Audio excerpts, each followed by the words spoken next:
I want to talk about Little Durk first before we get into anything. So here are the latest updates in his case.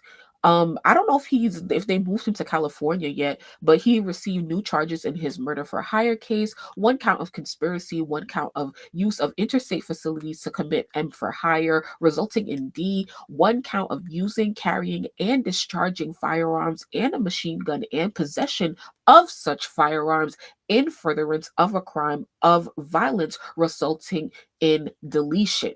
Okay, so he has, I think, what's called a superseding indictment, which is also something that like people, legal experts and journalists we're talking about Diddy, like they also expect a superseding indictment with more charges to come for Diddy as well, and it hasn't came yet. So yeah, like this is basically like what it's gonna be like whenever they add those charges to Diddy's case. Like, we'll get an update just like they just added charges to Little Durk's case. So very interesting. And I guess like this just like um kind of goes against him. Obviously, well, goes against him, and it kind of like just increases like the amount of time that he's going to spend behind bars. So, very sad, but this is going to be something to watch for real, for real. And, especially with like what we just witnessed with Young Thug over the past year or so.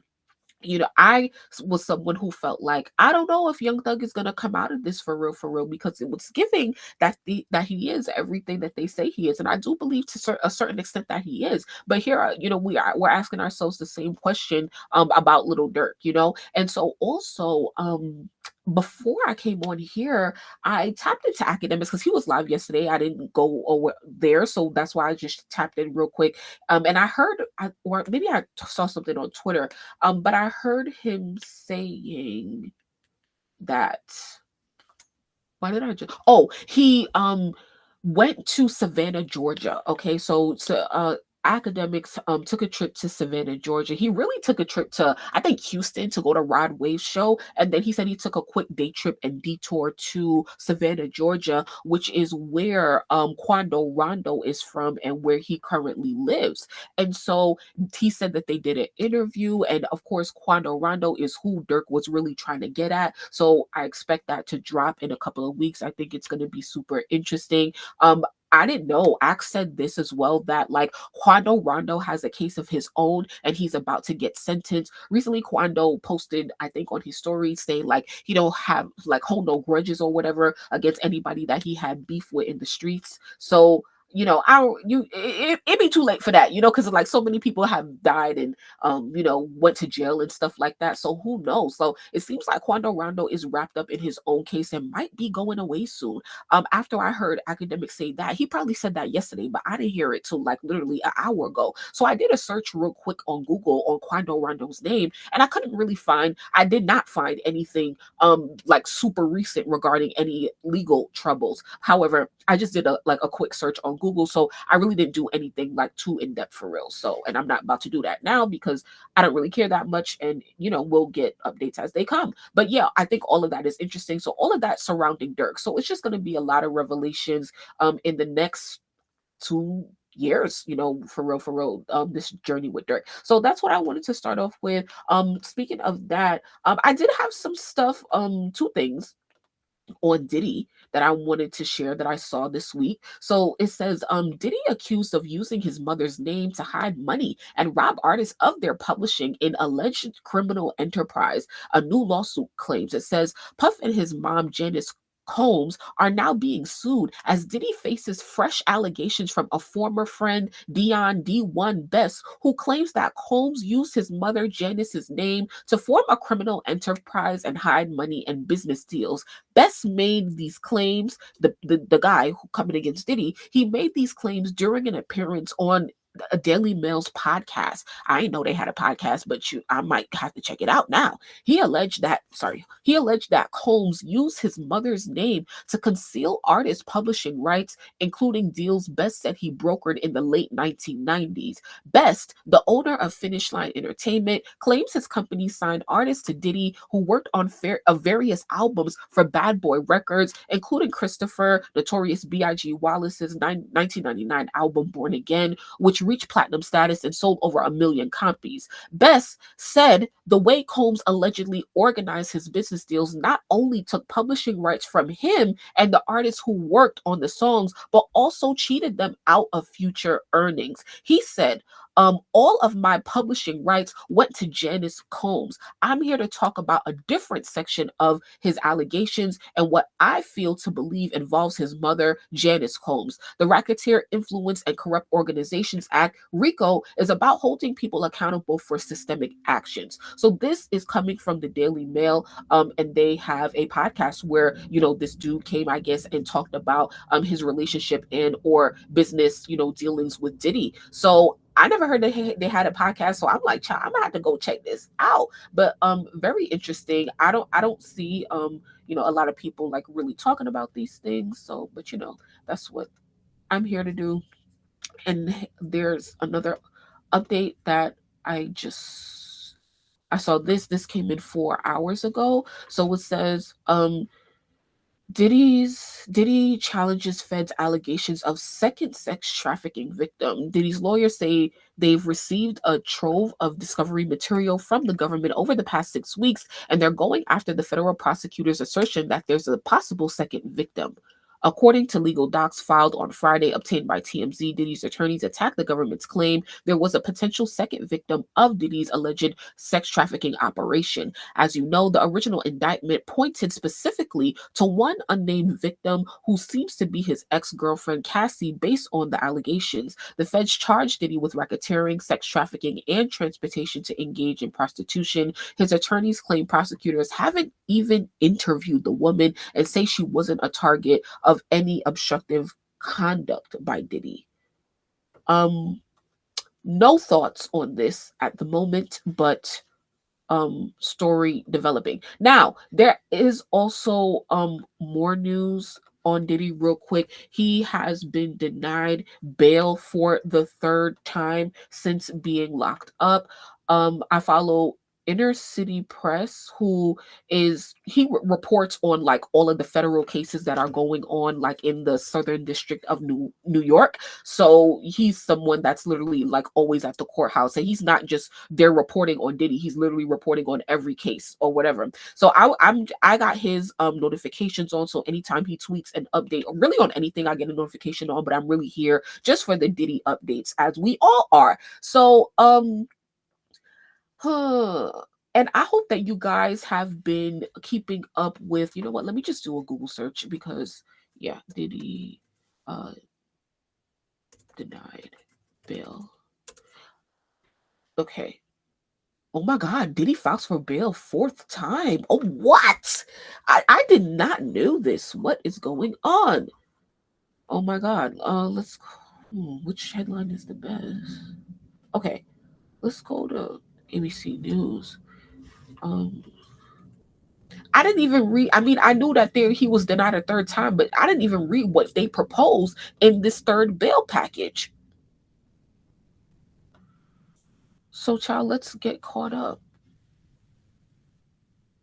Oh, let me never mind. Okay.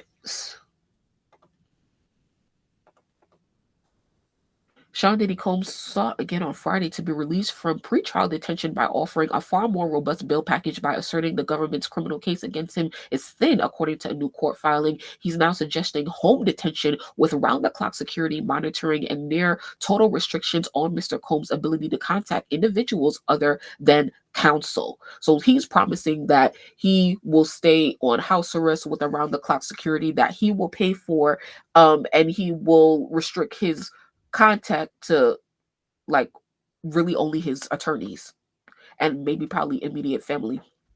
The producer and rapper was already denied bail in September, with the judge saying the government had provided sufficient evidence that Combs was a danger to the community and a danger to obstruct justice and intimidate witnesses. He also said the defense's proposed bail package was insufficient. His attorneys said the new proposed measure should assure the court he would not tamper with witnesses or endanger others. The attorneys also argued the federal lockup in Brooklyn, where Combs has been since his arrest, lacks the resources to help Combs view the voluminous video and photographic evidence in the case in order to build his defense. Interesting. So they're arguing that like the jail that he's in doesn't have the capacity to, like the technological capacity to review all of the evidence and all of the tapes that they're going to use in the case. So, despite NBC's best efforts to facilitate the defense's team's needs, the current arrangement makes the trial preparation impossible, as evidenced by the recent multi-agency sweep of the facility and resulting lockdown. Yeah, I did hear about that. Like last week, that there was a sweep and they were like raiding and going through people's stuff. Okay, I don't really want to read all of this. I really wanted to see like what more was proposed in the third bail package, which we did read some of changes, like they proposed like home detention with round the clock security, but is that it? Because they also offered 50 million, so I don't know if they had increased the number on that. But now these headlines are saying that Diddy files for bail for the fourth time. This is coming from News Nation. I don't know how credible this source is, but let's see. The last 24 hours for Sean Diddy Combs has been a period of denial, developments, and details. Diddy's lawyers filed a fourth request for bail in a Manhattan federal court on Friday, citing new evidence in his case in racketeering charges. Also on Friday, a judge rejected his unprecedented gag order request, that's also important, filed this month, that would bar victims and their lawyers from speaking publicly about the case. The rapper's attorneys claimed inflammatory extrajudicial statements were impeding his right to a fair trial, but the judge contended implementing a gag order would violate the victim's free speech under the First Amendment. So yeah, a lot of interesting developments in Diddy this past week. He wants to get this gag order so that people don't start talking, and the judge has denied it. So anybody who want to talk can talk, and that's good for us because like we're gonna get the tea.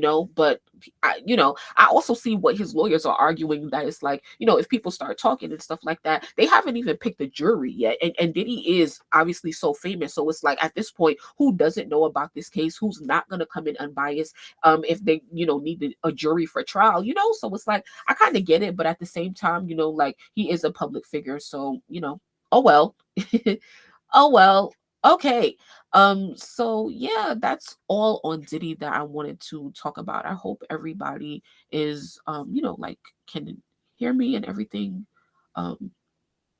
in the comments and stuff. So we went through a legal. Okay, so now what I want to do, let's go back to Twitter, because a lot of Young Thug stuff, right? It literally popped up. So seems like a couple hours ago, Young Thug tweeted, "Gunna, stop acting like we friends on the internet. I don't know you, my guy."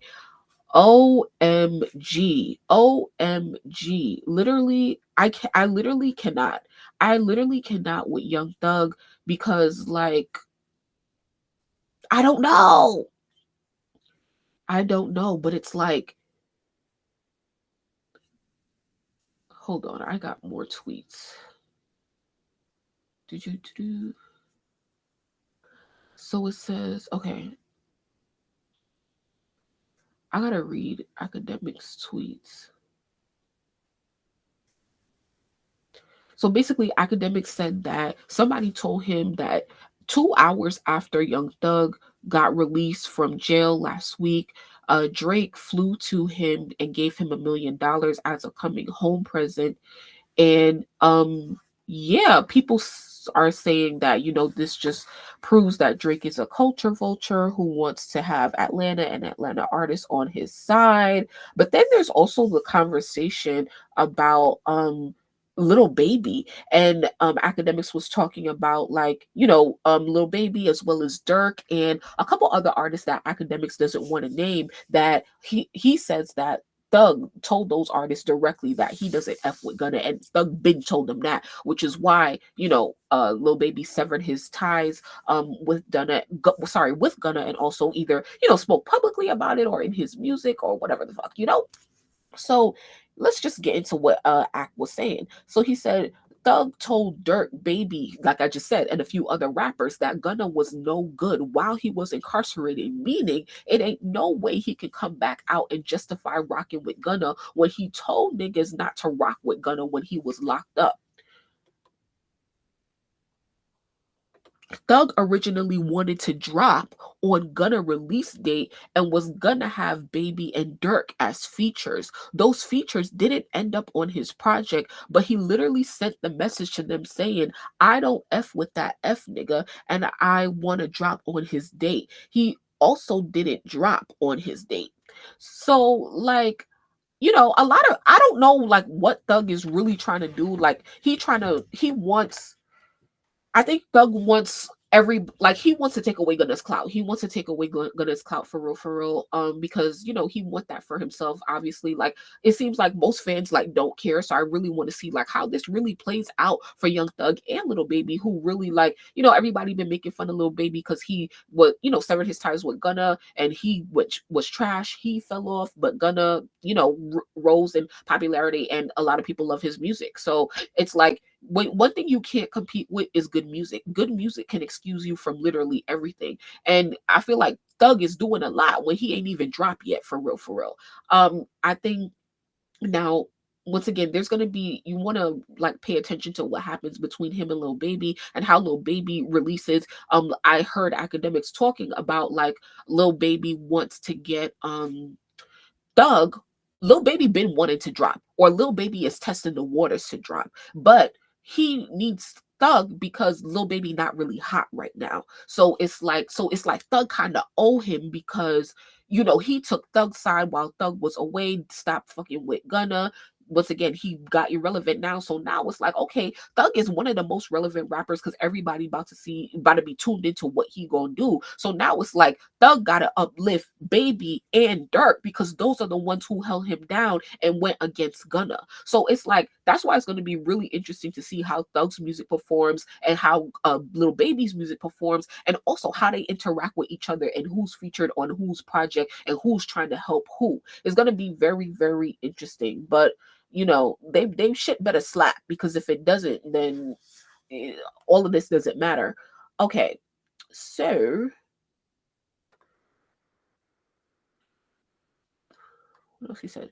Still predict Young Thug to say he was hacked in the feud. I'm crying, but how many times he gonna tell y'all he don't fuck with Gunna before y'all believe it? I guess I believe it now. He said Thug had to carve out communicating with Gunna in the plea deal because there's still business to be done. He has Gunna in contracts that aren't completed. If he was barred from having any communication with Gunna, that would have gave Gunna a legal out in trying to get out the deal. But it's just like, okay, he's making it seem like, okay, yes, he gotta communicate with Gunna, and he probably not communicating with Gunna is obviously going to be like a middleman or whatever, especially now if they really don't fuck with each other, So it's like, if it's true that Thug doesn't fuck with Gunna, I really don't expect them to see any songs together. And if they are any songs together, maybe that truly is just business for real. And also because he is a public figure, he has to make it seem like, um what's it called, like, they, to the judge, right, like to the legal system, like, oh, like, okay, they are good or whatever, even though like he telling the people, the culture, us, the black people, he making it known to us in the streets that he not fucking with Gunna, but to the courts and to the white people, he said, yes, I need to communicate with this man in order to get my money, and he do. And that's why he don't want to let Gunna out the contract, or that's why he had to request communication, because if he was barred from having any communication with Gunna could ask to be released from the label. But Thug don't want Gunna to be released from the label right now because Gunna going up, and despite everything, Gunna making Thug a lot of money, right? And some of the money that Gunna been making from his music since Thug been away probably came in handy for Thug. Okay, and so yeah, so I don't know. So a part of me feel like, pick a side, you being a coward or whatever, because you don't fuck with the dude, but you only fuck with him because of business. But hey, it's like, it's cool because it's like, you took your chance on Gunna by signing him. You invested in him. So it's like, that's your investment or whatever. Get what you're owed out of the situation, Thug, and then I guess get out of it. But it's also very confusing because like how I said in our last conversation that a couple months ago, Gunna had a show and Young Thug's father was in the front row. So Thug's father is still communicating. Well, seems to be on good terms with Gunna. However, one thing I do want to note was that, and it just freaking left my head. Oh, I do want to know that yes, Gunna took a plea, but also Thug took a plea as well. So other people, and I listen to legal experts on this, like criminal lawyer react to Bruce Rivers. Like it's like people are criticizing Gunna for taking a plea, but Thug took a plea too. So it's just like Thug. So it's like lawyers are saying that Gunna's really not a snitch for real, for real. Like he's really not. So it's like I don't know what is the problem for real when he also took a plea. Okay. So he didn't stay to fight that, for the rest of his life. So it's like, girl, like y'all doing too much. Like these artists, I don't know. I don't know. We can't even try to understand it because that is not our lifestyle. So anyway, I'm gonna pause for a bit because I think that like yeah, there is something like I'm live on YouTube, but it's like unlisted that's not showing publicly, and I just don't understand why. It's like I did make it so that it disappears, but it's like, why does this do this? Um yeah, I did make it so okay, video. I just don't get it. But anyway, it's not the end of the world because like I can always download shit from playback and upload it to YouTube. But it is like annoying though. Like it's like, why are y'all fucking with me? Hold on, let me. It says live, unlisted. All right, change it to public. Okay, I basically just fixed it, and I could have been did that. My dumbass could have been did that. Wait, public, publish. Okay, please work. Okay, so now we should be good. We should really be live on YouTube now, for real, for real. So yeah. Okay, so are you guys on playback? No one is talking to me. So if I'm talking, like if you guys are just listening, then that's dope. I appreciate you. But let me refresh so that I don't know if I'm missing any comments.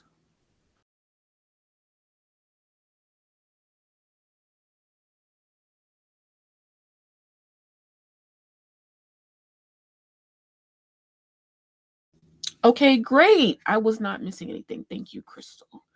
All right. Hey, Itsy Bitsy. Hey, YouTube. There you guys are. Guys, we have been live for literally almost 30 minutes already on playback, but like I had some setting on YouTube where it wasn't showing publicly. So I just had to go in and fix that. But yeah, anyway, y'all kind of like miss a lot of the conversation, but it's cool because we didn't even get to the real tea yet. So thank you guys so much for pulling up. I appreciate it. Please make sure you like the video. All right, and let YouTube let me know if you guys got a notification. And also for those of y'all on playback, y'all let me know if y'all got a notification too. Actually, I'm gonna pause real quick. Hey, Mally's here. So let me just share the link really quickly, and then but I hope everyone's having a good Saturday. We're literally here. We're just talking about like everything, like pop culture topics. We talked about Durk updates, Diddy updates. And if you missed it, because, it's fine because I will, re-upload all of these things like to YouTube. So it's fine. You're going to see it anyway. But like, that's what we were talking about. And we talked about Durk, Diddy, and Thug updates, Thug and Gunna. Okay, so because that's been a big topic today. Okay, and so now we're going to get into like a little bit of female rap stuff. We're gonna get into some Grammy stuff, some Beyonce stuff, and yeah. Oops. Y'all just heard my phone. Let me put it on D&D. You got notified. Okay, great. Thanks for letting me know. All right. So Thug and Gunna don't like each other. Well, I mean, I don't think that Gunna has a problem with Thug. I just think that I don't know what I think, to be honest with you. I don't know what I think, to be honest with you. Um, however, like I don't know. I think like I want to hit. Oh, hey Miley on YouTube. I want to hear. This is what I want to hear. I want to hear a lawyer break down like what is the difference between the plea that Thug took and the plea that Gunna took. Then we could see. Then we could make our own like conclusion. Like oh, like whatever, whatever, whatever. But for me, like who am I to like be like oh Gunna's a snitch or whatever. Like, yeah, Gunna did say that like it was a gang, but it is a gang. And it's like Gunna was like the first one, but it's like most of the members in YSL had also taken plea deals. And I believe in taking a plea deal, like you have to admit that it is a gang. Like honestly, Gunna paved the way for all of them to get deals. Like it wasn't Gunna the first one. So, oops. And once again, like you have Woody. Like, I want to hear what Thug got to say about Woody, and I can't even understand Woody's role in the case and or YSL because I wasn't that tapped in or whatever and really listening to his testimony. But he's a liar. He had also been snitching on Thug for years. So it's just like, but he's one of the I think founding members of YSL. So it's like if you feel this way about Gunna, who really was not even involved in criminal activity, it's just that he got caught with Thug one time, with the guns and the drugs and stuff like that on the road, and probably one other thing. But Gunna wasn't involved in the criminal activity. And now that I'm looking back on the trial and the evidence that was presented, it does look like, okay, yeah, this is, a gang. However, Thug was really in his corner, seems like doing what he was supposed to be doing, focus on being an artist. But, yes, like it is a gang, but like I don't feel like Thug was really doing all of that, but like they said, it's a gang, but a lot of people was moving on their own, committing their own crimes. And basically the DA tried to connect all of those crimes and put them on Thug and say, yes, this is a Rico, take everybody. When Thug probably wasn't even like, he was like, oops, like, told y'all don't do that, So that is my current understanding of the case. And yeah, I just would really like for a lawyer to break that down. But I'm gonna have to probably revisit what Bruce said on Criminal Lawyer Reacts. So yeah. But yeah. Okay. Okay, so we did Dirt, Thug, Diddy. Okay, let's move. We're gonna talk a little bit about Beyonce. Okay, so Beyonce, we talked about her last night. She is the most nominated artist at the Grammys this year and ever. She is the first artist to surpass over 100 Grammy nominations ever. And also, Cowboy Carter is the album with the most Grammy nominations ever in history, surpassing Michael Jackson's Thriller. I'm sorry. I literally just like read that from my head because I've been seeing those tweets since yesterday. So I just wanted to let y'all know that. So it says Yale University to offer new college course on Beyonce's cultural impact titled Beyonce Makes History, Black Radical Tradition History, Culture, Theory, and Politics Through Music.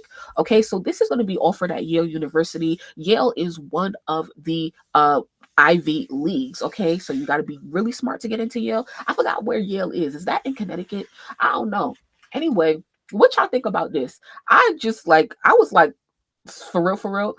If this was like 5 years ago, I would have been here for it. But it's like, now that like as always, Nicki tear down the walls of the industry. It's just like Beyonce for what? And honestly, I don't even need like Nicki exposing them for me to feel like weird about this because it's just like I feel like Beyonce done call herself out. Like Beyonce done showed her hand way too many times for you to believe that she is for you or for the people or for whatever. Beyonce literally uses identity politics and politics to sell, to market her music. She don't care about no Black Lives Matter when she put on a fucking like blonde ass wig talking about Cowboy Carter. And I've been said that. Like, let's go on my freaking channel when freaking Cowboy Carter came out, and I said Beyonce, what she did? Let me see what let's see what comes up. A billionaire's hypocrisy. This is my video. Beyonce's blackness excuse for white capitalism. Okay, like that's what she's promoting, white capitalism, but she's using her blackness to do that. Okay, and we all can see that now, but she's been doing that. She been doing that. Here her lemonade braids when she want to be for Black women. Then when she want that white acceptance, she go with the washed out wig. And absolutely not. I see right through that. But I was never on. I was really never on the Beyonce train. And while it was something, it's to be what's it called? I don't know, something to be revered, respected, the way that Beyonce carried herself through the music these years when it comes to, representing for the culture, for Black people, for the Black plight and stuff like that. But once you really see like how she really be using, her Blackness, it's just like, oh yeah, okay. Like, yeah, you are honestly just a sellout, because you literally use your Blackness to push whatever it is that you want to push, honestly, so it's just like, so I'm actually kind of here for this, and I wish I could be a fly on the wall in this classroom, because I really want to hear how this motherfucking professor really gonna put this shit together. I really want to hear this shit. And also, this was announced when November 9th, which is today, 1:42 p.m. So this was going around a little bit, so I'm like, like, who made this a thing, number one?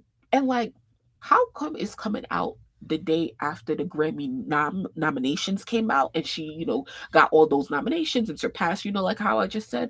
I'm just wondering, like, no conspiracy. I'm just wondering, I'm just wondering. So, not too much speculation on that, because I have other things on Beyonce. So here's another thing. So Beyonce right here is in the album of the year category at the 2025 Grammys, right? So this is something that she's been campaigning for probably her whole career, going up against Taylor Swift. Taylor Swift has always won this category. She's what? The artist to win this category the most. And so, yeah, anyway, this is basically showing you like the amount of songwriters on the albums that are currently nominated for album of the year at the Grammys. So Billy's album has 2 songwriters, which is probably her and her brother. Taylor Swift got 4 songwriters. Sabrina Carpenter has 7. What's his name? Andre 3000 got 8. And that was a flute ass album, like literally no words on it. Then Chapo Roan got 11 songwriters, Charlie XCX with 14, and I don't know who this is with 14. And then Beyonce got 50 motherfucking 51 songwriters on one trash ass album. Woo! They need a ranking. I want somebody to put all of Beyonce's albums together and rank how much, like, which Beyonce album got the most and the least songwriters. I dead want to see this. Yo, Beehive, go do that. Go do that. Go show us that. So, I want to know though, Beyonce, after all of it was the shade, I don't know, but I want to know, like, Beyonce, all of them 51 writers on the album, did they get paid? Now remember, not all of those 51 writers wrote on the actual album. Remember that Beyonce sampled some songs, like the one Jolene, right, Dolly Parton. So when you're sampling a song, you have to give the original writers of the song credit. So I can sample Chun-Li, doesn't mean that Nicki Minaj wrote on my song, but I still have to give her credit because I used Chun-Li's sample. So yeah, keep that in mind, and keep that in mind with everybody's albums who's using samples. But 51 songwriters, like, come on, Beyonce. Like, but here's the thing. Some people, especially last year with the Grammys conversation and Beyonce, was saying that how, like, Grammys don't give Beyonce album of the year, because remember how that controversy came out with, like, Beyonce allegedly not paying people, her songwriters. And that's what I want to know. You got 51 people on this album. And number one, did all of them get paid? Did all of them get their percentage? Was it agreed on? How many of them did you bully? That's all of my questions. Um, and yeah, because those artists say, like Tiffany Red said, like, yo, Grammys really don't mean nothing because Grammys don't pay the bills. The platinum plaques don't pay the bills either. I need my percentage. All right, so yeah, that's really what I wanted to highlight. There was I think something else. Let me see. Grammy somewhere, or was that it? But Elmo's World. Okay, let's take this out. We can take this out. Mm-mm. Mm-mm.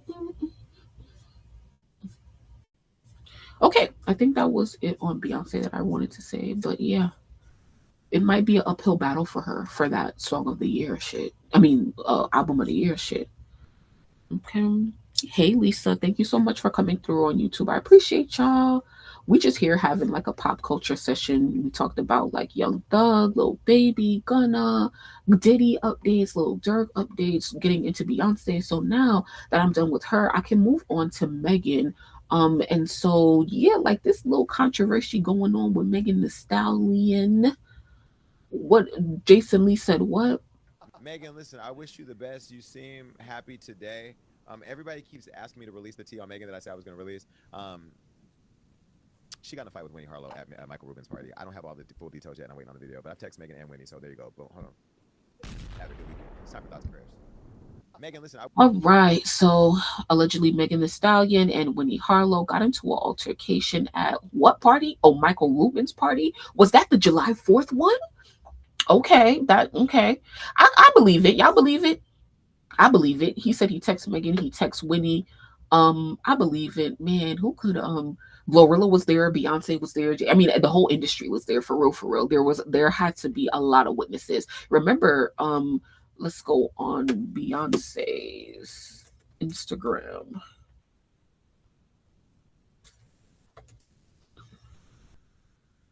When did Beyonce post this? When she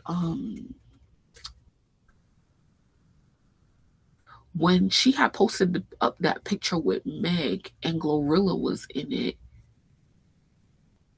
It was this. This was that day. Yeah. Caught red-handed. This was the day. Okay. Beyonce posted this on August 30th, but this was July 4th. Michael Rubin's July 4th Independence Day party. Happens every year, right? Meek Mill, Lil Baby, da da da da da. Yeah. Beyonce, what happened? What happened? Because you only seem like you only let Megan and Glorilla backstage. Or I'm sorry, it's not a stage, but whatever. Bitch, I don't even care to pull it back up. So yeah. Honestly, okay, so I'm sorry, this is the big T of the day on Twitter. Everybody talking about it, and I don't know. What do y'all think? I'm sorry.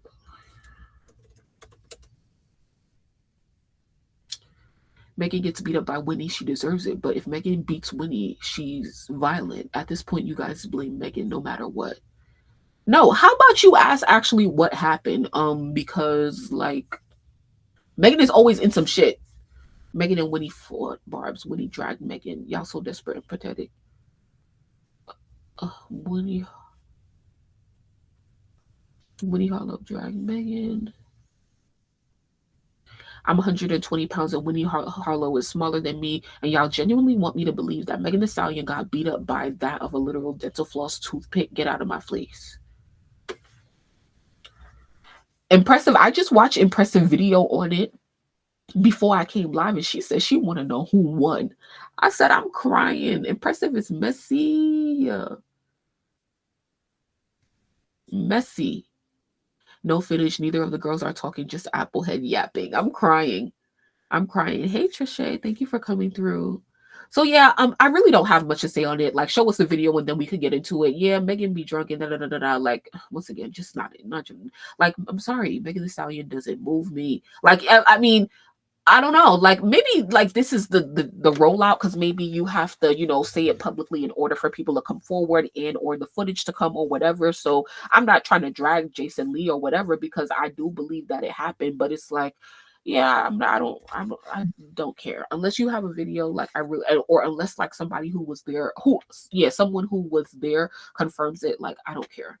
Just woke up to Jason Lee saying Winnie Harlow jumped on Megan Thee Stallion. I don't even believe that. But what I will believe is Winnie Harlow's man wanted Megan because she's fine. And Megan checked that bitch. Bitch, what the fuck is you talking about? And who is Winnie Harlow's man?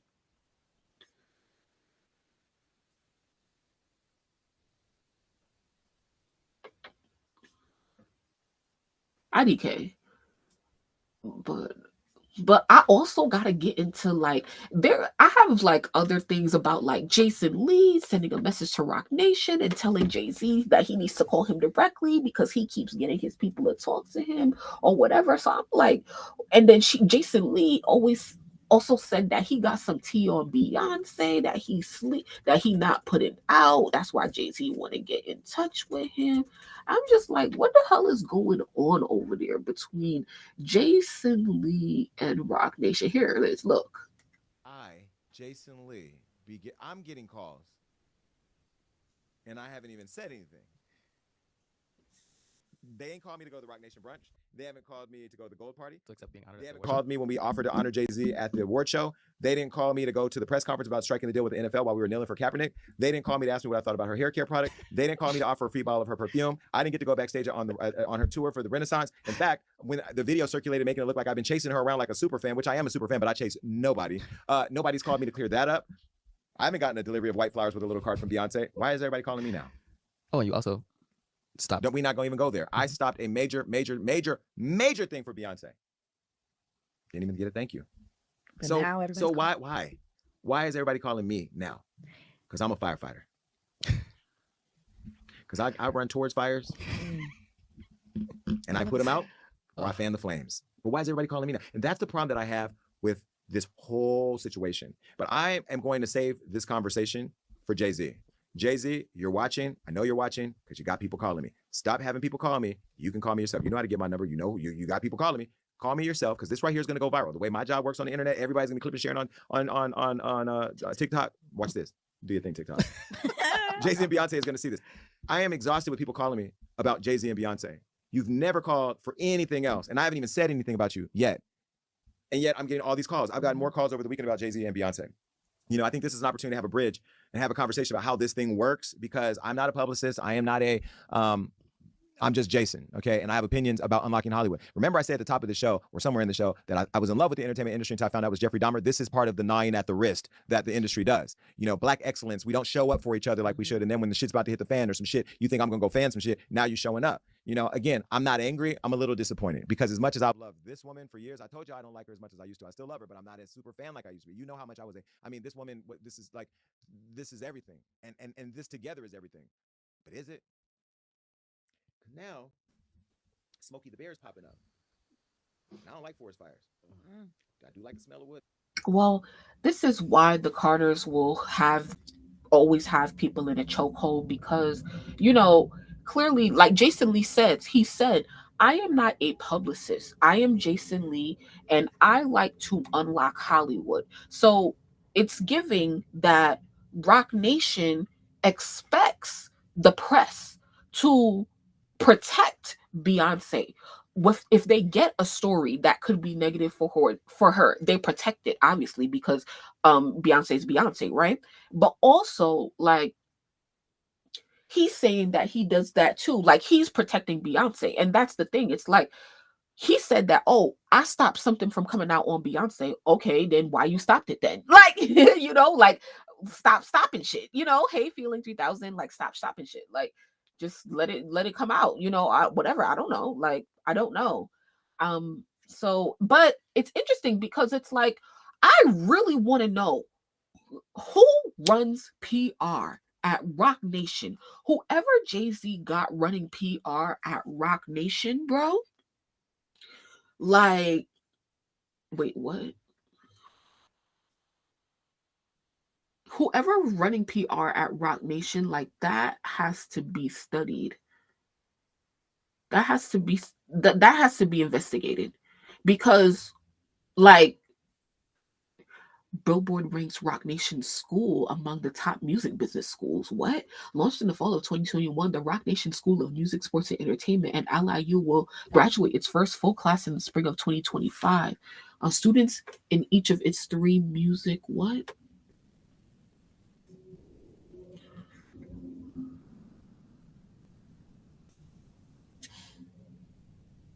Students in each of its three music majors take foundational business courses, and the curriculum is available to those studying in the applied music or music technology and entrepreneurship and production majors. So, what kind of school they got? Roc Nation School shaping the next generation of industry leaders. Interesting. I gotta look into this. But anyway, yeah, who's running PR at Roc Nation? Because like they seem super aggressive, and just like how Jason Lee is saying, like, oh, like stop calling me, like Jay-Z, like I know you're watching because your people are calling me, like tell them you call me instead. But it's like why I'm saying who's running PR is because Nicki's be saying the same thing. Like when she be live on station, oh, I know they listening, they in here right now, da da da da da. Is it Desiree? Well, she's the CEO, and so she could probably have executive power over whatever, any and everything. But yeah, like who the hell is head of publicity at Roc Nation? That needs to be investigated. That needs to be investigated.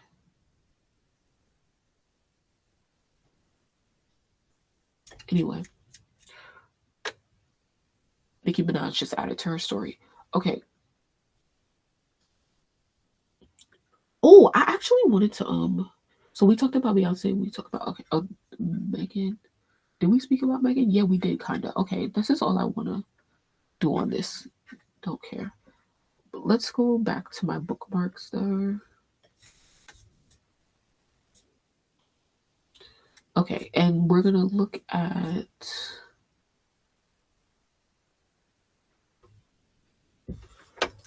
Megan. We talked about the altercation. Yes, so here's what I saw. So if y'all know the female rap game, this is the other page. So they said every time Jason Lee go against Megan Thee Stallion, I believe he get Cardi B approval first. Woo! What y'all think? Y'all think? Yeah, I could believe it, but whatever, I guess they supposed to be cool. I mean, Jason Lee, that's his bestie though. Jason and Cardi is besties or whatever. So, I mean, yeah, why not? Who cares? I don't want to spend too much time on it because, are we ever going to find that out? No. Next,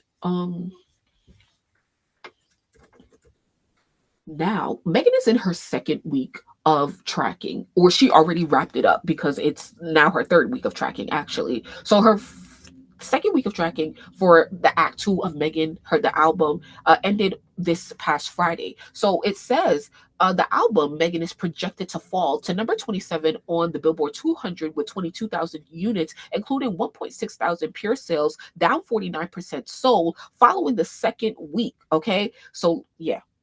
She's predicted to fall. Now she came in at what, number 13 last week, and how much she did? She did about 43,000, and she really did about 9,000. So, but she did. They said 43 combined. Okay, so we don't really know how much she did with this week because it's definitely not 22. That's a combined between Act 1 and Act 2. What did Act 2 actually did? It probably didn't do much. Okay. But yeah, I just wanted to point that out, her projection. So it is Saturday night. Yeah, I don't know when we're gonna find out what she actually did because we don't know.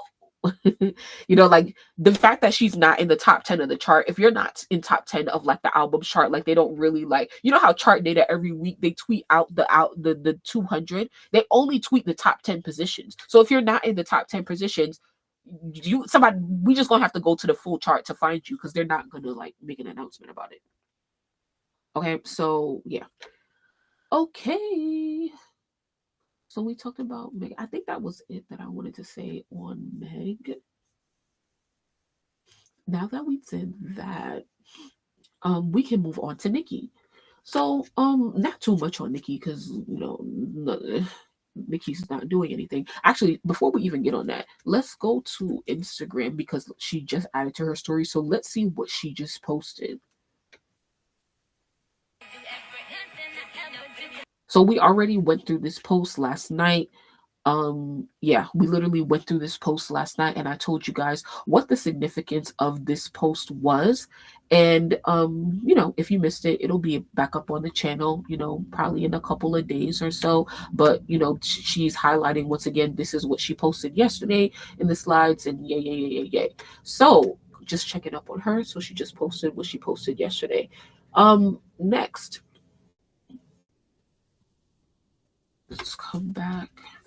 Let's do a quick Nicki search in my bookmark. So 9 hours ago, it says, first look at the 2024 MTV EMA stage. EMAs is the European Music Awards, MTV. So that is happening tomorrow. And here is the first look at the stage. It's taking place in Manchester in the United Kingdom, in England. And Nicki is rumored to accept the Best Hip Hop Award tomorrow. So yesterday I pulled up the stats and she won the popular vote by the fans for Best Hip Hop at the MTV EMAs. So usually Nicki doesn't really go to the EMA. She has in the past. But she usually sends in a video or as an acceptance speech if she wins. So, but this account is speculating that she might be there. Now, once again, Nicki has not been super active to this week on social media. So maybe, you know, maybe she could be there. I don't know. She could have traveled there, or she could have went back home to LA, or maybe she's right where she was when we, you know. So I don't know. But let me know what you think. Y'all think she pulling up? Nicki, now did y'all discuss Pink Friday 3? Yeah, I think that was yesterday. Nicki not winning, especially if Meg goes and collects her other nominations. Well, I don't know what not Megan is nominated for. Jason mentioned people were begging him. Oh, he for the tea he had on Meg. I think people equals Cardi. I'm crying. I'm crying. So yeah, that's Nicki. I think we'll find out tomorrow. Okay, so recent certifications. Nicki has some new certifications, or I don't know if these are new or they're just like reminding us of what her certifications are. Albums: Pink Friday 2, or sorry, Pink Friday 3 times platinum. The PinkPrint 3 times platinum. Pink Friday Remember Loaded 2 times platinum. Queen 1 times platinum. Pink Friday 2 1 times platinum. Her singles: Super Bass 12 times platinum, Bang Bang 10 times platinum, Starships is 10, Side to Side 8, Motorsport 7, Dance Ass 6, Rig It Up 6, Hey Mama 5, Monster 5, My Chick Bad 4, Only 4, Bees in the Trap 4, Ball for Me 3, Your Love 2, Love More 2, Super Freaky Girl 2, Feeling Myself 2, Vavavoom 2, High School 2. High School, we need to get High School to a good 3, 4, 5 times platinum. No shade, it deserves, okay? Trolls 2 times platinum, Anaconda 2 times platinum, Princess Diana, We Don't Care, Moment for Life, that should be about good, 4 times platinum at this point. Megatron 1 times platinum, Fly 1 times platinum, Pound the Alarm 1 times platinum, Chun Li 1 times platinum. So congratulations to Nicki Minaj. She is the most certified, I think, female rapper in the US and in the entire world. So yeah. However, bitches was mad, child, because I said Chun-Li being 1 times platinum is embarrassing. And I think it is, because I think like most bars feel like Chun-Li is one of Nicki's strongest lead singles going into an album. So to see Chun-Li at only 1 times platinum, like literally look it sound like, listen, Chun-Li is in the same category as Pound the Alarm and Fly. Okay, when those albums had more than a 10-year head start on Chun-Li, they've been out way longer and they're only at 1 times platinum. So yeah, I definitely think that Chun-Li should be higher. But hey, it's no tea, it's no shade. It just means that go stream it, go buy it. Yeah. But High School 2 times platinum, Chun-Li 1 times platinum. But yeah, still, I guess great nonetheless. Super Freaky Girl, like think about that. Super Freaky Girl already 2 times platinum. That was the lead single for the latest album, right? You would have thought Chun-Li was at least 2-3 times platinum. It deserves as well. Chun-Li deserves to be at least 3 times platinum right now. And yikes. Okay, so what else did I have? Nicki Minaj. Okay, Nicki becomes the first female rapper in Spotify history to surpass 37 billion streams across all credits. That means across feature credits, lead credits. Yeah, that's really that's really about it. Feature credits, lead credits, album credits. across 37 billion. The first female rapper to surpass 37 billion streams on Spotify. Y'all still streaming? I am. Okay, now here's another thing I wanted to pull up. Okay, now this is we let's go here. Let's go here before we go there. So I wanted to bring this up because Nicki Minaj fan expresses gratitude to the rapper after she paid off their college tuition fund. Nicki has also expressed that she is going back to school for a degree, and she also is bringing back her student of the game like scholarship fund competition thing where she has paid a lot of people's tuition and loans and stuff like that, and like help them get through school and get their degrees. So this person, this Barb, they wrote a message to Nicki saying like, so Nicki said, Barbs, as you may recall, 2 days ago I mentioned me getting a college degree and that I'd share more on the major and other details at a later time. I wanted to also mention that I plan on resuming my Student of the Game charity for Barbs who need help with college. Is that you? Now, this person says, we'll never forget this. You said mine on IG Live, and from there, I just waited. I told my parents and like nobody else off of social media. My mom was like, this may be a scam. Don't give out any personal information. And I'm like, Mom, this is really Nicki Minaj. And I was like, she follows me on Twitter, but she still didn't believe me. She didn't know how serious you were with fans and fan interactions. My dad was born in Trinidad, so once he heard, he just knew for some reason. He was like, Nicki gonna look out. I believe it. Weeks went by, and then your people reached out, and my mom was still skeptical and was asking for all his proof, and they sent it, and they called my school. I will never forget the look on my financial aid person's face when they got off the phone with your people. But from there, my mom finally believed me, and my dad was like, I told you she was going to look out. I'm forever indebted. Thank you. I now have 2 degrees, a Bachelor of Science and an MBA, and submitted my application for my last one. Thank you. You changed my life. So that's a dope, account of a story from a Barb who was personally impacted by Nicki's charity, Student of the Game. And so a lot of people will also get this moment. There are also other Barbs who have gotten their loans and tuition paid that also express their gratitude for Nicki on Twitter that you may not know. So like, this is not the first or the only, and it won't be the last person that Nicki has impacted. There are many more out there. Okay. So every time you come across one, hit me up, send it to me, and we'll talk about it and we'll highlight it because she is the generous queen. Okay. Is she gonna go back during the hiatus?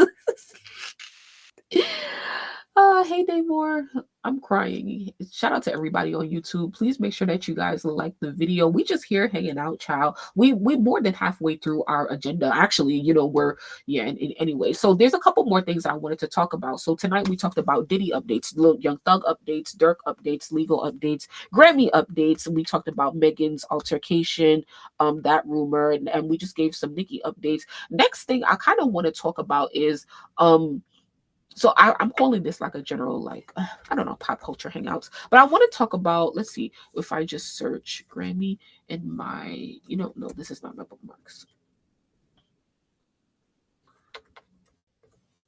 I definitely want to highlight the dancehall and Jamaican artists for their nominations at the Grammys. Shenseea has been nominated.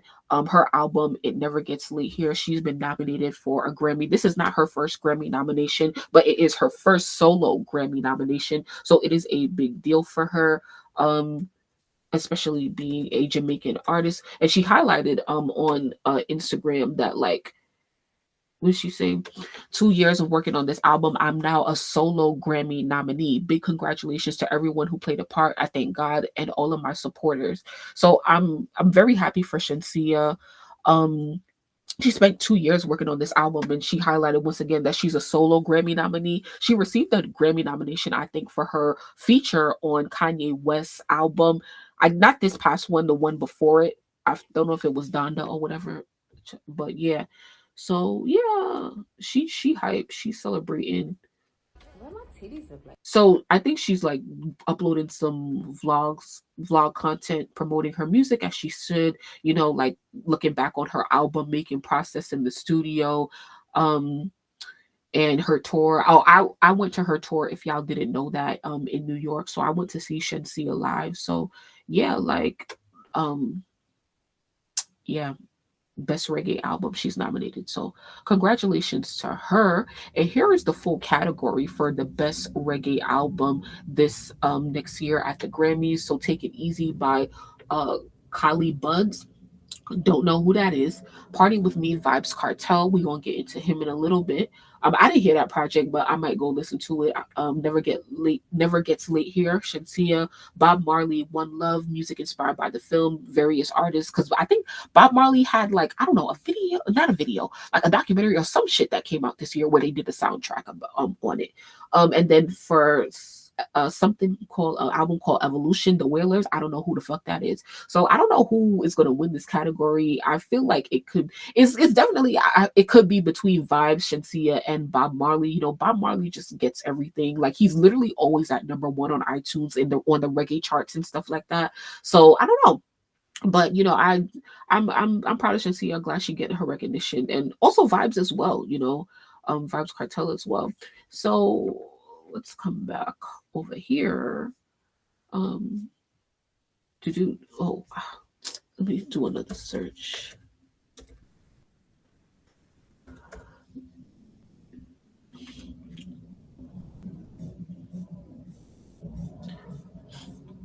You know, I kind of wanted to talk about Tyler too. This Idiot Man Vybz Kartel. He basically said that Donald Trump is the basic. I mean, sorry, not basic. Like he is the man. Like he's the man for the job in terms of like being the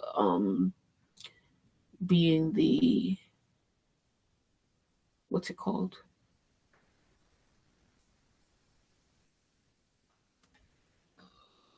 Best person to run this country.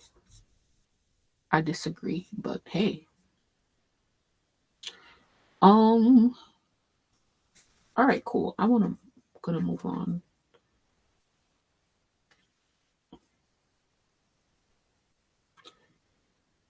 Let's watch this real quick because this was supposed to be a part of my Young Thug update. Because Young Thug gave a speech encouraging law school students to become defense attorneys. So this was so quick. Like it seems like right after Young Thug, I don't know, like got out or whatever, like his lawyer is, giving speeches and stuff like that and appearing at like he went to Emory Law School. Emory is a university in Georgia, like in Atlanta. So he popped up there to their law school to talk to their law students and he had Thug on FaceTime. So this, if you heard the sentence that the judge gave Thug, he gotta, talk to people about, gun violence and shit like that, even though that's not really like the message here, but listen to it because I still think like this is something really cool to check out and highlight.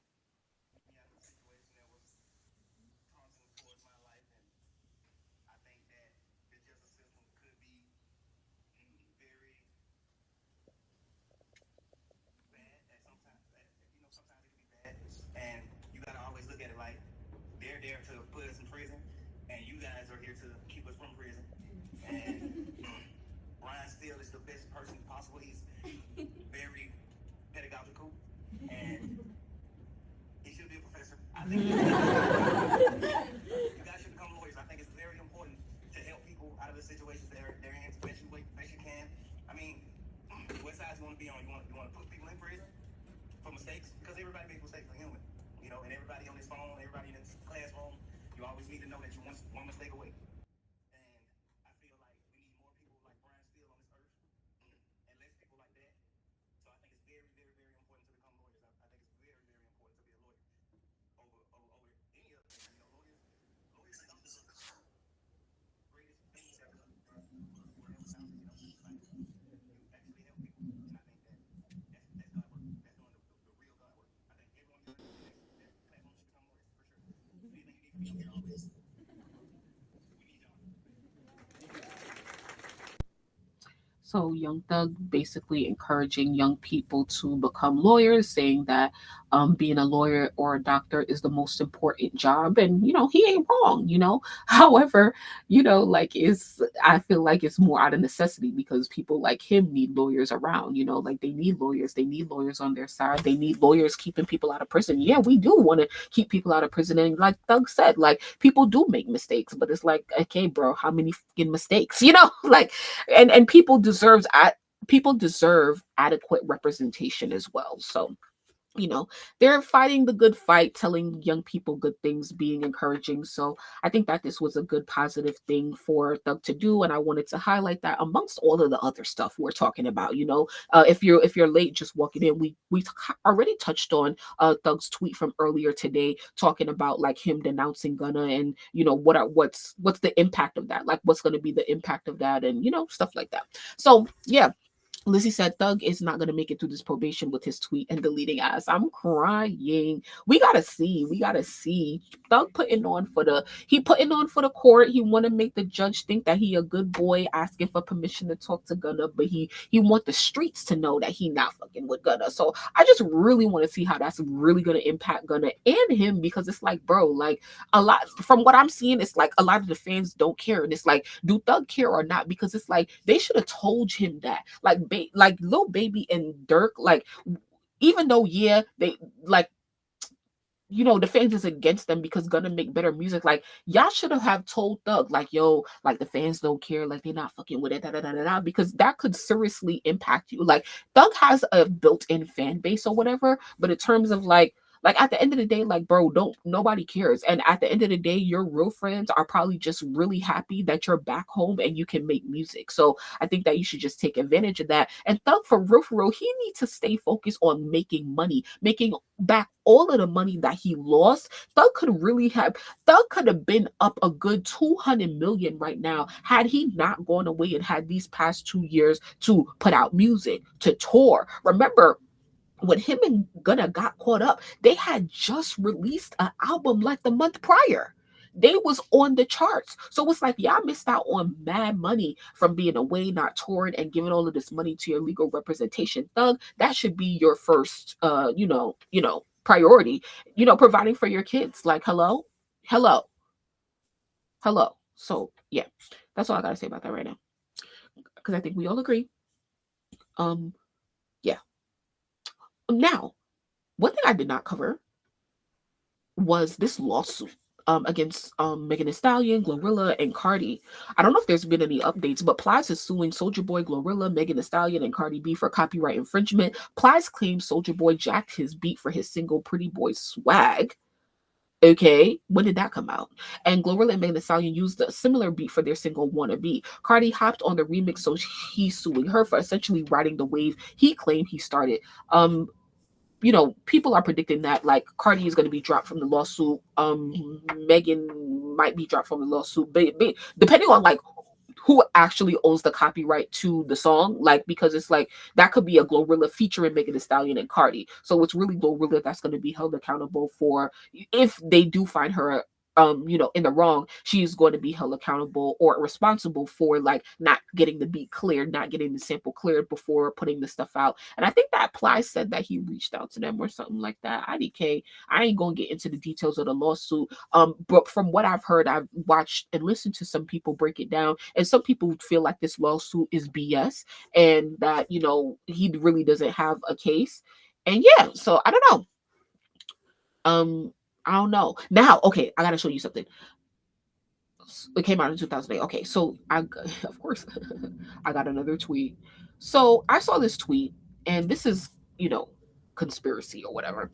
But this person said that copyright infringement lawsuit is a ploy to get Twitter to stop dragging those morons. Y'all know Roc Nation plays the media games. So once again, this lawsuit was filed this week. The election happened. After the election happened, a lot of people blamed Megan Thee Stallion, Cardi B for Kamala's loss in the election. And basically this person is saying that the whole internet is dragging Cardi and Megan. And so they put this lawsuit out, kind of as like a sympathy ploy, like, oh, Cardi, Megan, okay, like let's stop dragging them or whatever. So they're alleging that they're playing media games. What do you guys think? What do you guys think? Let's see what other people had to say. It makes sense. 9 out of 10, they've been sitting on it. The lawsuit is a distraction to shift the conversation from those buffoons getting dragged online like clockwork. Have you seen the Charleston White clip? Boom. So a lot of people, some people kind of agree. Let's see, this post got 979 likes. So I don't know. I don't, what I don't like, for real, like this is a general statement. I don't like that every little thing that, like every single thing that happens gets reduced to it being a conspiracy theory or reduced to whatever. Like once again, we don't know what's real and what's not these days and whatever. Once it, and being that like people are seeing through this lawsuit, they're seeing that it's BS or whatever. Maybe it could be, something to deter people from dragging Megan. Once again, that's the main investment. And Cardi, I don't know. Do you think Roc Nation will go that far to plant lawsuits? People who feel like Roc Nation is out to get them, like Nicki Minaj, they feel like that Roc Nation will go to any length to do anything to make their artists look good. So I don't know. I don't know what to believe. But I don't know. I just believe the facts. So let's see where this lawsuit goes. IDK.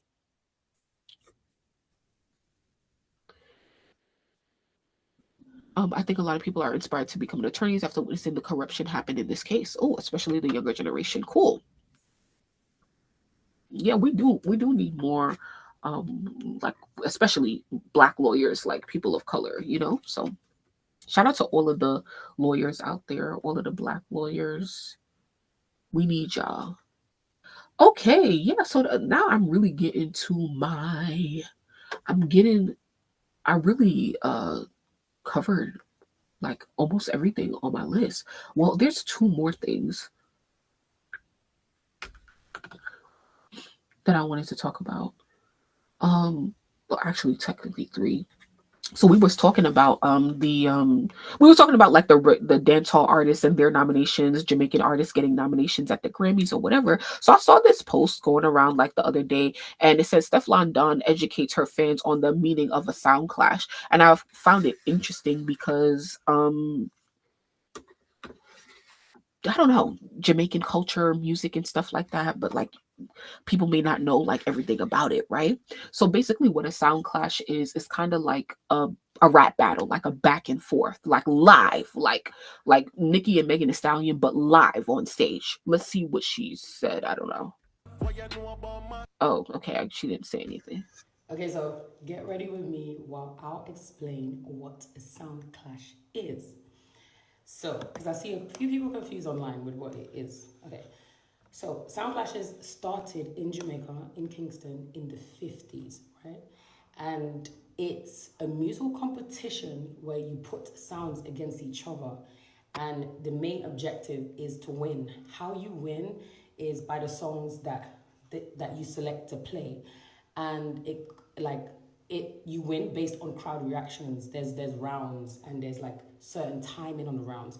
So you get to play songs, and yeah, it's crowd reaction. So if you got the baddest tune, people will just make noise, and they say give you a forward, basically. So in the 50s, they had like this big sound that was like Tom the Great Sebastian and Duke Reeds, and it happened in Tivoli. Now, it's supposed to be a friendly competition. Sometimes it gets a bit mad where sound systems will break each other's sounds. Okay, so get ready with me while I'll explain what a sound clash is. Because I guess sometimes people will take the mic and get real disrespectful. And then sometimes there will also be dubs cut. So basically, a dub is where you get an artist that people love, respect, like, and you get them to remix one of their biggest songs. The remix that they're doing, you make them diss the opponent, so it gets very personal. So they start dissing the opponent. So that's what you're hearing on these records, where you're hearing our names being called, but it's literally just about that day. Soundclash also have a prominent, I would say, space in the UK Black culture, because that's where you have grime, where people go back and forth on the mic. So this originated from Jamaica, Soundclash. That's where it comes from. So now when we're here at the Red Bull Culture Clash, this is what this is about, guys. So this is what you're seeing, where people are dissing each other. Again, it's meant to be a friendly competition, and it really is. And if you really want to know more about it, I would advise you to go and watch Sting. So like Sting started in the 80s, right? Where originally it was sounds against. So yeah, like a little bit about like Jamaican culture, and that was my first sort of like I guess real like explanation on that as well. And I think it's important because a lot of things that happen in hip hop really is inspired by, you know, Jamaican music culture, history, and we don't really be knowing, you know. So I think a good sound clash to look up is like if you care like Vibes Cartel versus Movado and whatever. That's one of them beefs that kind of got violent and kind of in the streets or whatever. But you know, like she said, like, you know, it's just like a basically a competition on stage, and it might have this and in there, but it's really just about that day and who could come up with the best song and who can win, you know, basically based on talent. So yeah, I thought that was cool, thought that was interesting, something I wanted to save because, you know, I gotta learn about culture too. Like we all have to learn. All have to learn. Um, okay. Hmm. There. Oh, let me go to my bookmark because since we here, but since we're here, I was looking up some Vibes Cartel stuff because it be so much going on with Vibes Cartel. Like so we talked about his nomination. He's nominated at the Grammys for the first time. So congrats to him on that. Now, the other big talk around Vibes Cartel in Jamaica right now. Vibes Cartel has his first headlining show since being released from prison. Is gonna happen New Year's Eve, I believe, in Kingston, Jamaica, at one of the biggest arenas in the country. So it's gonna be crazy. A lot of people from probably the US and probably like all over the Caribbean islands is probably going to fly into Jamaica for the holidays for this event. So it's gonna be crazy. Vibes Cartel book, but here's the thing: Vibes Cartel, he has not been to the States, and you know, and I think this is probably one of the reasons why he's talking about Trump and like talking, you know, endorsing Trump and stuff like that, because Vibes Cartel needs a visa because you know, Vibes Cartel is big in consumption both in Jamaica and in you know, Caribbean populated cities in the US, and he could really make a lot of money on tour. Vibes Cartel is basically like he just got out like a young thug, you know, so it's like he been away for like I think 13, 14 years. So he really needs to get up and start performing for real, for real. Vibes Cartel need to go on tour ASAP. So Live Nation, I think the biggest tour promoters have already been approaching him, and so he's just gonna have to make sure that his immigration papers and stuff is good. He just needs a visa. Like Shansia probably have a visa and stuff as well. She's kind of back and forth from the US to Jamaica, but Shansia, she live in Miami. Anyway, so it says Vibe Cartel confirms that he will be at Wireless 2025 in the UK. So sharing that it's managed by Live Nation, one of the biggest festivals in the world. So we all know you know, Live Nation, and we know Wireless from Nicki headlining that. So this is going to be really interesting. Seeing Vibes Cartel on the lineup, and at what position is he going to be on the lineup? Is he going to be a headliner? Like this is going to be super, super interesting. Probably not, you know, the big headliners. It's like Nicki Minaj, a Future, or whatever. But yeah, like I'm it's gonna be really interesting seeing Vibes Cartel back in full swing. But also it's also disappointing. I follow this you know, Jamaican blog or whatever, and now he announces that he will be having a 50% off sale on Black Friday for his first concert back in Jamaica. What a choice. But on the stock tickets, 50% for 50% off for the bleachers. Weird, right? But funny because it's true. So Black Friday, remember this, Vybz Kartel, to the Gaza fans there, I represent the poor people as well. You understand? Exactly. We across all demographics, but we have to represent the poor people. So 50% off. Not, he said I represent everybody, but I gotta represent for poor people. I'm crying. That's why he giving a Black Friday sale, because he said I gotta represent for poor people. I'm crying. You gotta respect it. On Black Friday for bleachers, get it? Black bleachers, the teachers. Trust me, we can call one name now. I'm a brethren through the years, like. I wonder who is this man right here. He looked familiar. He looked familiar. I don't know if he is manager or if he's in the touring business, but this white man right here to the side of him looked very familiar. He might be someone important because this is his fiance next to him. So, and this is basically a press conference talking about like, working with Live Nation, getting back on the road, headlining Wireless and stuff like that. So yeah, like Vybz Kartel, he about to get in full swing. So this is the blog that I follow. It's called The Tropics, and it keeps me updated with basically a lot of stuff that's going on in Jamaica and like dance hall culture. But like it's also like an update page for Vybz Kartel, because they stay posting what Vybz Kartel is doing all day, and and Shensia, they stay posting everything. It's like I feel like some of it is kind of paid, but hey, like I be needing the updates, child. So yeah, Bounty Killer versus Beanie is a good clash. Cool. You said where can you find which video? Daymore. Let me know which one you was talking about. But yeah, I'll be following this to keep me updated on what's going on. Also, Jada Kingdom, I put out a status. I put out a tweet like yesterday talking about Jada Kingdom. I gotta get into Jada Kingdom. I gotta try getting into Jada Kingdom. Vybz is Young Thug on steroids. I'm crying. He makes Jeffrey look like a saint. I'm dead. You're probably right about that, Daymore. But he said he a changed man now. You like Jada's music? Lizzie, not Lizzie listening to Jada Kingdom. Yeah, I need some like advice. Hey, I be on me. So yeah, y'all listen to Jada Kingdom. So I need some advice. Oh, Stefflon Don. Oh, okay. That was on Tropics, that blog. That's literally right here. I found it on this page somewhere in the past couple days. But yeah, so I was just scrolling and I seen Jada Kingdom. So y'all, like, I just be feeling like Jada Kingdom, she is like overhyped. Now, I'm not gonna say that with my chest because I haven't really done my due diligence to really check her music out. But it's like, you know how like in America with the female rappers, I just be getting annoyed like when you see a girl too much, but like the talk is not about her music. Like Jada Kingdom is an artist. She was even signed to Republic Records, a major deal, and that did not work out for her. And I felt like in the past year or so, I was seeing too much of Jada in the news for just being Jada, like, or Jada because she was fucking with Stefflon Don's ex. Then Jada was going back and forth with Stefflon Don earlier this year. And then, they had their rap battle or whatever, which was cool or whatever. But I don't know. I don't really like find her like attractive, or I don't really find her sound attractive either. I've listened to some of her songs before, but I'm not really like impressed by it. I'm more of a fan of Stefflon Don. I like 2 of her songs. Yes. Wasn't she with Party? Yes. I don't know if they're still together. People are asking, are they still together? People was even speculating that she was even pregnant. And anyway, so I just be seeing her and I just be like, I don't know. I just be like, is she real? Like, I don't know. Like, not is she real? Like, first of all, is her body real? Like, it just, and somebody said, no, it's not real or whatever. So I'm like, okay, like I just don't know what to think about her because this is all I ever see of her. Like, yeah, she be dropping music here and there, but I feel like she like stopped taking music seriously. But I feel like, she been trying to get back to it this year.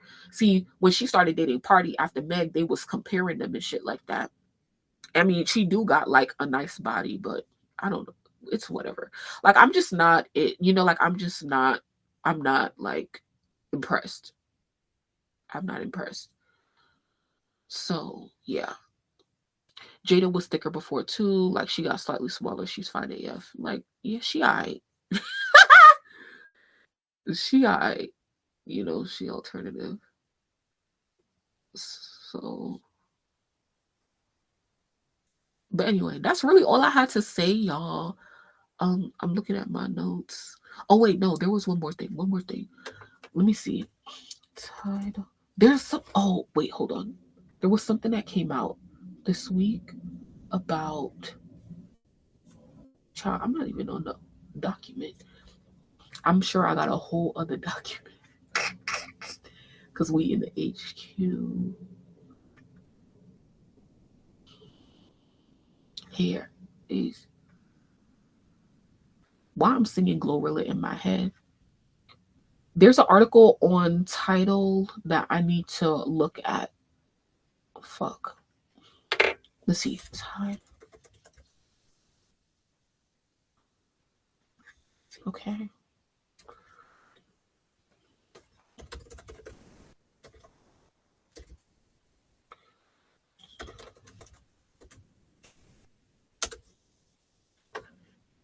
Period. Here it is.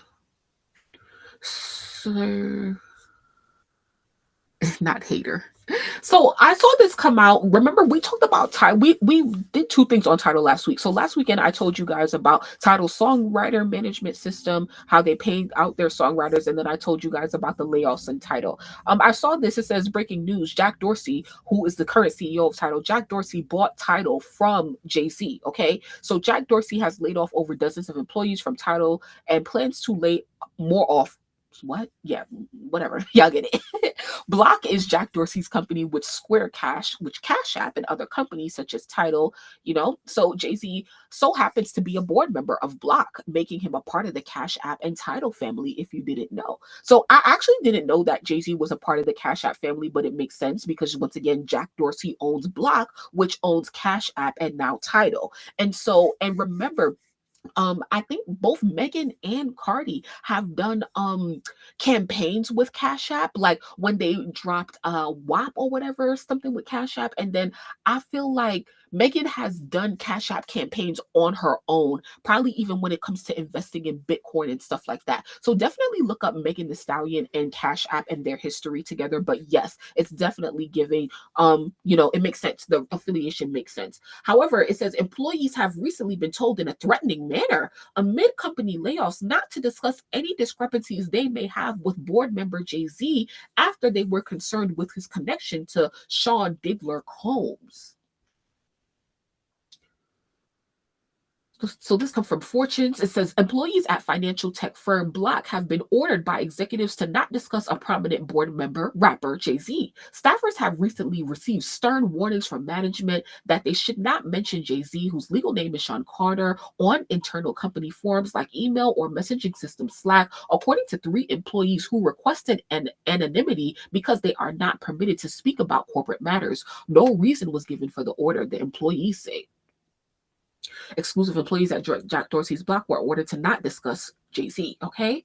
So the order to not mention Carter came last month as some employees questioned among themselves Carter's role on Block's board, given his longtime friendship with P. Diddy, the rapper and entrepreneur whose legal name is Sean Combs. The two have collaborated on music and frequently been photographed together over the years, attending things like parties and sporting events. Combs is currently in prison awaiting trial related to a federal indictment accusing him of years of sex trafficking and related crimes. Multiple sexual assault allegations and numerous lawsuits against Combs have also been filed. A spokeswoman for Block pointed Fortune to the company's most recent shareholder letter published today, which notes the winding down of TBD, but otherwise declined to comment about any warning against mentioning Carter. The letter also notes a scaling back of our investment in Tidal. Yeah, we knew that, right? That's why they're laying people off. Giving Block room to invest in our Bitcoin mining initiative, which has strong product market fit and a healthy pipeline of demand, and BitKey, our self-custody wallet for Bitcoin. Interesting. So I bet you'll find something if you look up Bitcoin, Cash App, Megan Thee Stallion. You do it and tell me how it goes. Shortly after Black employees were warned about discussing Carter, Dorsey held a virtual all-hands meeting. Usually during these meetings, employees ask questions anonymously if they choose of Dorsey and other Black leaders. For this meeting, however, Dorsey turned off the ability for employees to ask questions anonymously, according to 2 people who were present for the call. Seemed like some going over there at Block. What they trying to cover up? So it says now Jay-Z sitting on the board of the company that now owns Cash App also makes sense why his famous Roc Nation tweeter. Child, I'm about to show you the screenshots of what I just said. His famous Roc Nation tweeter, Thee Stallion, was able to give away $1 million in Cash App funds with her famous friend Cardi B. The owner of her management is in bed and in fact a board member of the Cash App family. Not only is he very close and cozy with Jack as their families vacation together, if you didn't know, Jack Dorsey is also the previous CEO of Twitter. So here is Jay-Z and Jack Dorsey, what looks like on a private yacht. There is Blue Ivy, and that seems to be Jack Dorsey's daughter. Interesting. So they vacation together. Look at Beyonce, Blue Ivy, what's that girl name? Forgot.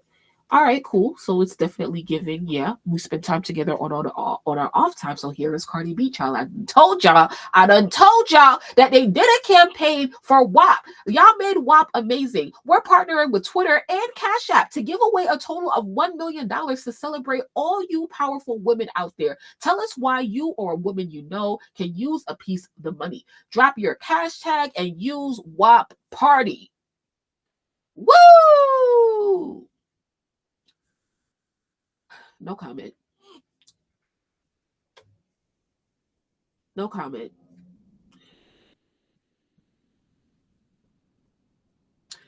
No comment.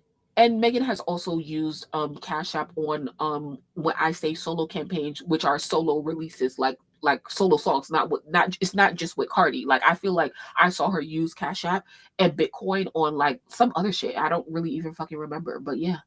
But you know, they're in bed with each other, you know, so it's not like Megan could still work with Cash App. You know, like as long as Jay-Z, Jack Dorsey are in bed together working on different things, like, you know, and Jay-Z is sole title to Jack. However, you know, yeah, he sold the company, but he's also on the board. And the fact that they even spend personal time together, it's giving that JC can still have, I don't want to say he can still have whatever power he want to have at title, but it's like he's still super close to the current CEO, which it should be. That you want it to be, so that, you know, like they're hopefully their things align and there's a smooth transition with running the company. Of course, you know, and he's protecting Jay-Z, which is obviously his close friend and business partner, which is why, you know, they're giving warnings to their employees on what they can and cannot talk about, what they can and cannot ask. So very, very, very interesting. So you guys let me know what you think about all of this. Yeah, do your research, look into Megan Thee Stallion, Jay-Z, Roc Nation, Jack Dorsey, Tidal, Block, Square, Cash App, Twitter, bitch, they all in bed with each other. Okay? All right. So, man, I cannot wait till Diddy's case really evolves so we can really see like who is really involved. Like, let's get this shit going. All right, because I'm tired of like we circling around Jay-Z name. They telling the employees don't ask about Jay-Z, especially in relation to Diddy. So it's they preparing, okay? They're preparing. So what's going on over there? Anyway, I'm really going to end it now because I'm so happy that we got to talk tonight. So thank you guys so much for coming through. We just had like a really cool, you know, pop culture conversation on female rap, the Grammys, these legal situations, stuff and stuff like that. So you know, I hope that you guys enjoyed the conversation. Oh, and Daymore, if you still need help after this finding Stefflon Don's video, let me know. Wait, hold on. You know what? I think I could just, if I can put the link in the chat, because I have the link for Stefflon Don. But yeah, let me know if anything that you guys want to talk about. I really got through a lot of topics, so I'm really happy for that. But that just means I have so much work to do to cut it up. So let me get this link real quick. But I need to go listen to everything Academic said for real on this Drake and here is the thing in the chat, and I'll also send that to her probably on Twitter if she needs it. But yeah, I need to see what Academic said on Drake and Young Thug and all of this shit, you know, so I could really understand what's going on. But thank y'all so much. Have a great fucking Saturday. Have a great Sunday. I don't Nicki posted that video. Yes, we went over it. Nicki posted the video to her story again. And yeah, that's about it. I don't know if I'll be back tomorrow, but maybe. But thank you so much once again. Everyone, have a great night.